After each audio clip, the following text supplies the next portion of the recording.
Hello again. I have for the last 6 months or so been following the case of Kahairi Saadallah.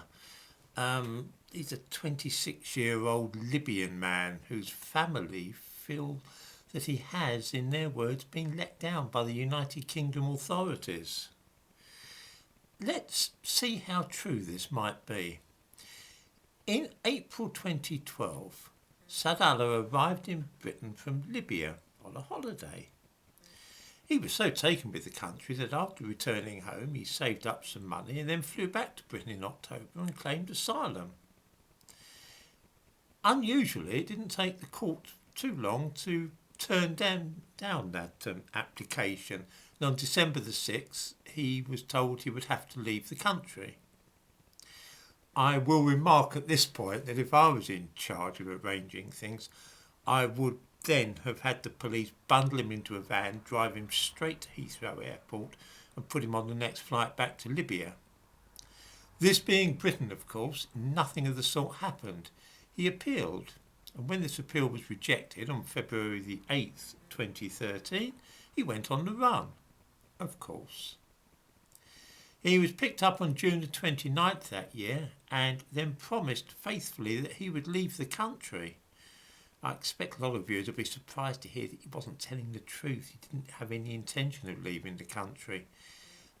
By 2014, the British said that the situation in Libya was too dangerous for him to go back to his own country anyway. So nothing was done about him. He was left to his own devices. And at that point he fell into a life of crime, committing 11 offences, some of them for violence, which led to his spending time in prison. Even so, in 2018 he was given leave to stay in the country for 5 years. I will pause at this point to allow viewers time to calm down a little. What the devil the authorities thought they were up to, I have no idea at all, but there we are. He pretended to convert to Christianity, presumably because he thought that would increase his chances of being allowed to stay here permanently. But finally, last June, while he was in prison, again, he was told that the Home Office wanted to deport him. He was released from prison on June the 5th, and it didn't seem to have occurred to anybody that this was a bad move, and that at the very least he would be likely to vanish. All else apart, it was known by this time that he was a fanatical Islamist and had been photographed in Libya wearing combat clothes and waving a Kalashnikov assault rifle. On the evening of June the 20th, just over a fortnight after he was released from prison, Saadallah went on a rampage in Reading, during the course of which he hacked 3 people to death with a knife and stabbed 3 others. He then pretended to be mad, barking like a dog when he was being interviewed and so on, the usual nonsense of that sort. And this is where the accusation comes in, that Britain had let him down. His family say that because he was mentally ill, the British authorities should have kept an eye on him and realised how vulnerable he was. Seriously.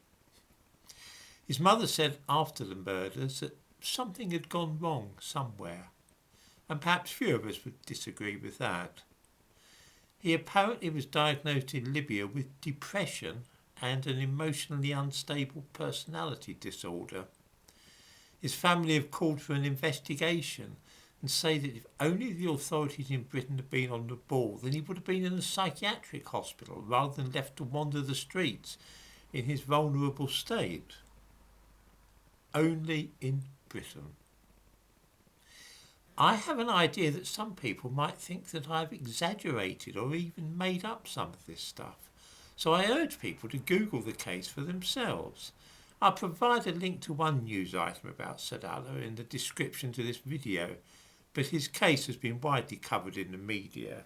He's due to be sentenced on Monday. As I say, only in Britain would we allow a dangerous foreign criminal to run loose in this way without getting rid of him at the first hint of trouble. In most countries, you'll be hoofed out if you are so much as caught shoplifting. I know cases where this has happened. Somebody has been arrested for stealing in a shop in a North African country, and after a quick court hearing, they're on the next plane out. Quite right too. Why on earth can't the British pluck up the guts to do the same thing? We must be mad.